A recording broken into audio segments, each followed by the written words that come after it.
জুলাই আগস্টে সংঘটিত গণহত্যার দায়ে মানবতাবিরোধী অপরাধের মামলায় ক্ষমতাচ্যুত প্রধানমন্ত্রী শেখ হাসিনা ও সাবেক স্বরাষ্ট্রমন্ত্রী আসাদুজ্জামান খান কামালকে ফাঁসির দড়িতে ঝুলিয়ে মৃত্যুদণ্ড কার্যকরের নির্দেশ দিয়েছেন আন্তর্জাতিক অপরাধ ট্রাইব্যুনাল। একই সঙ্গে দোষ স্বীকার করে রাজসাক্ষী হয়ে ট্রাইব্যুনালে সাবেক প্রধানমন্ত্রী স্বরাষ্ট্রমন্ত্রীর বিরুদ্ধে সাক্ষ্য দেওয়া সাবেক আইজিপি চৌধুরী আব্দুল্লাহ আল মামুনকে 5 বছরের কারাদণ্ড দেওয়া হয়েছে।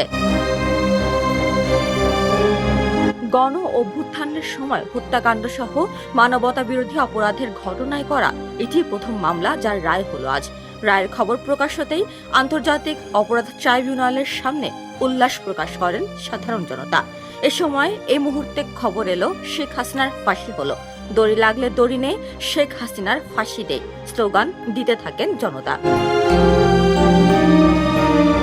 এদিকে শেখ হাসিনার রায় ঘিরে দেশে অপ্রীতিকর পরিস্থিতি মোকাবিলায় অন্তর্বর্তী সরকার প্রস্তুত বলে জানিয়েছেন পরিবেশ উপদেষ্টা সৈয়দা রিজওয়ানা হাসান। তিনি বলেন, যারা অপ্রীতিকর পরিস্থিতি তৈরির চেষ্টা করেছে তারা সেই পর্যায়ে যেতে পারবে না। আর হাসিনা পুত্র জয়ের দাবি রায় রাজনৈতিকভাবে প্রভাবিত এবং আন্তর্জাতিক সম্প্রদায় হস্তক্ষেপ না করলে বাংলাদেশের সহিংসতা আরও বাড়বে।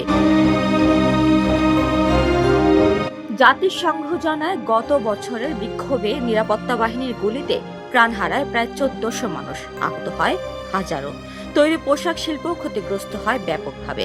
78 বছর বয়সী শেখ হাসিনা গত বছর ঢাকায় ছাত্র বিক্ষোভ দমনের অভিযোগে ক্ষমতাচ্যুত হন এবং এখন দিল্লিতে নির্বাসনে থাকছেন। জয় দাবি করেন তার মায়ের কিছু হবে না, তিনি ভারতে নিরাপদে আছেন। উপমা রায়, সোনালী নিউজ, ঢাকা।